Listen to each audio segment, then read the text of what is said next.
Readers, give me a thumbs up if you have been finding words that take some work in your books.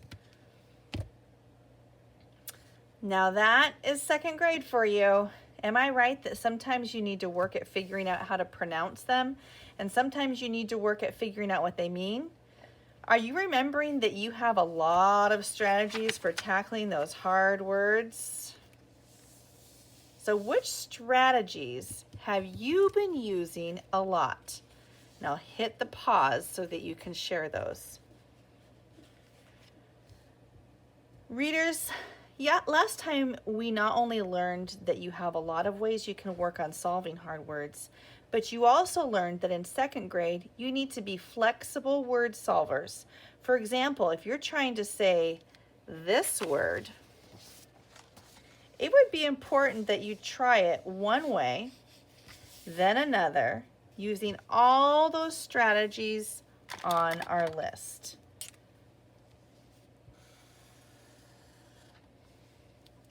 Before you learn yet more new techniques, try using these strategies to figure out this nice, juicy, hard word. Are you game for that? So I'm going to hit pause and we're going to try to figure out, what does this word say?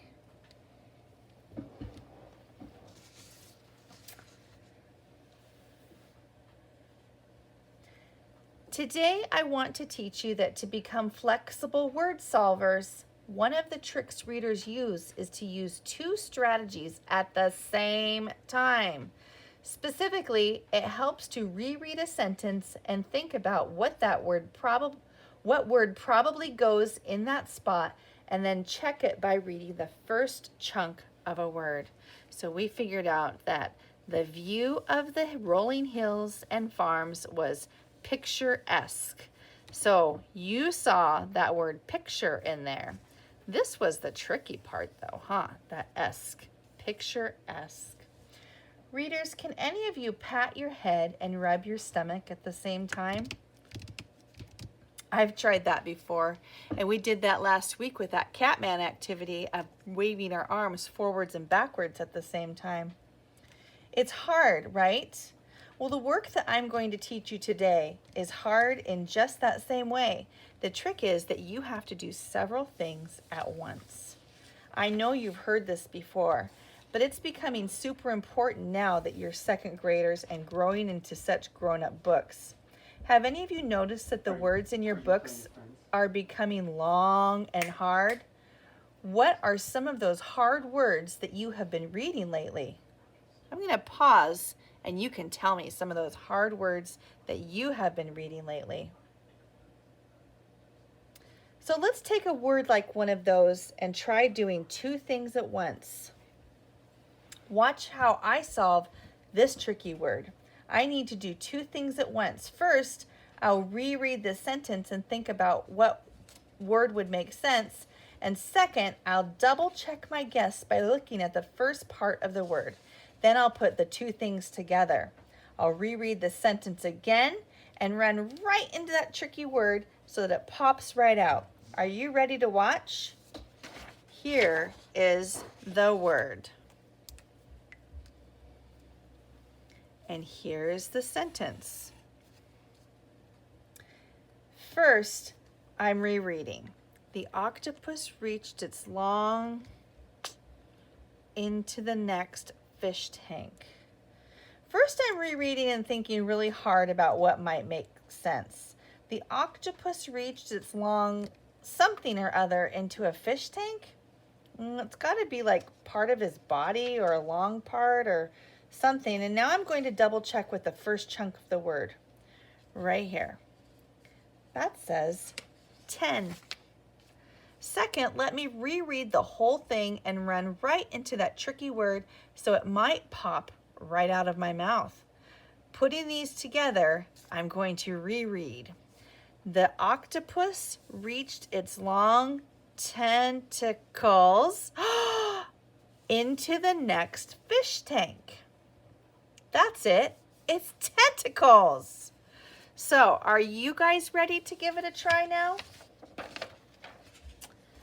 Okay, So before I post, oh, sorry, are you ready to try? Again, this time you're gonna work together. I'll be pausing to word solve the tricky word.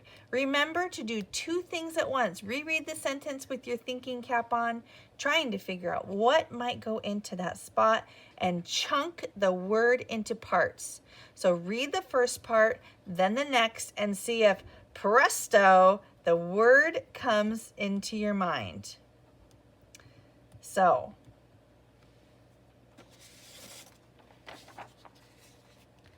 this is the word that we're looking at right here. Who can read the first part of that sentence? Don't read that word. Who can read the sentence and not say that word? I'm going to pause and have somebody read part of it to me. All right, so it says, the wizard waved his wand over the toad and said, and the toad turned into a princess. Let's look at that first part of the word.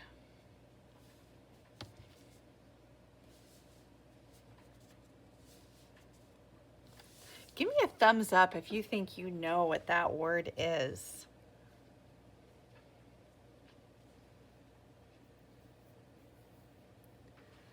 You guys are some smart people. So what made you think that you know what that word is? Was there anything in the sentence that told you what that word might be? So we got the abra, and let's go ahead and reread that sentence again and see if we can get that. The wizard waved his wand over the toad and said, abra! And the toad turned into a princess. How many of you said abracadabra? Okay, let's try this again with an even trickier one.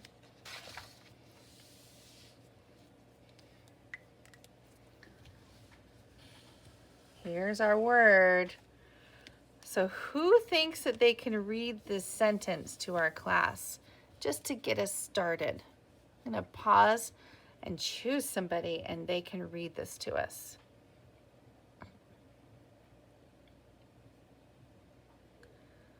All right, so yeah, there's actually two words in this one that are kind of tricky, huh? This one is a little bit tricky too. Let's go ahead and look at that one. Sal. I built a little home for the tiny red salamander, hoping to match its home. And what was it that you did to break that word apart? Were there any parts in there that you knew? I'm going to pause it and ask for parts that you knew. There are some parts that I knew too. I knew meant and run. So when we read this whole thing together, hopefully we can get this. Oh, I also know in. I built a little home for the tiny red salamander, hoping to match its home environment. Readers, the main thing I'm hoping you see is that when you come to tricky words, you need to be flexible word solvers. You can't just throw up your hands and say, help me, help me, help me. Not in second grade, no way, especially not during distance learning. When I thought about how to design this unit so that it got you off to a really powerful start on this amazing year for amazing reading growth, I knew it would be important to spend some time making sure that everyone in this class is willing to work hard to solve tricky words. Back when you were first graders, some of you might have just waited for help saying, can you help me? Can you read this to me? And already I can tell that this is a class of powerful problem solvers. I'm thinking about that saying, when the going gets tough, the tough get going. You really get going. So today, what am I expecting you to do? I'm expecting you to use all your word solving strategies when you get to a tricky word. Now have fun reading those second grade books, my friends.